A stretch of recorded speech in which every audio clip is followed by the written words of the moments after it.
इस पुरफितन दौर में अपने आप को फितनों से महफूज रखना फर्ज है।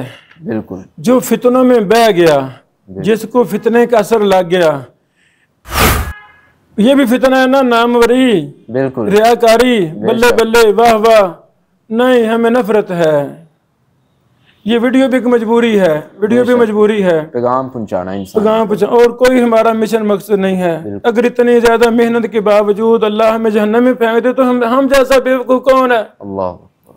यानी ये जो भी थोड़ी बहुत मेहनत, ये सिर्फ ये अल्लाह बगैर हिसाब किताब के सीधा कह देना, जाओ जाओ मेरे बंदे जन्नत में निकल जाओ, जाओ चले जाओ।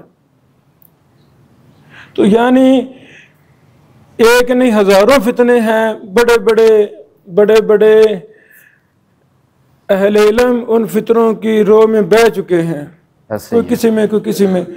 तो मेरी किताबें, मेरी फेसबुक वगैरह 12-13 साल, यूट्यूब 12-13 साल से, इंशाल्लाह एक हर्फ भी आपको फितना में अमेजी मैं हूँ नहीं मिलेगा। देखते हैं आप कैसे हो सकता है भी हम ऐसे ही पागल हैं, शैतान हम पे सवार हो जाए और जो फितना चल रहा है हम भी उसमें मुलव्वस हो जाए, कैसे हो सकता है।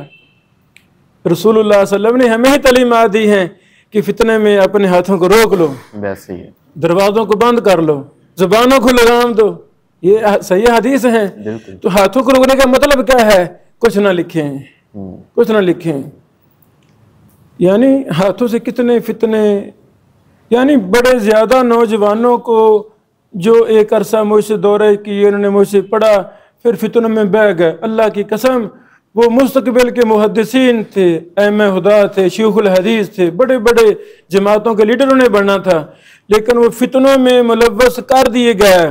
उनको ऐसे फितना परवर लोग मिले जिन्होंने उनको फितनों में अंदर दाखिल कर दिया। तो नहीं,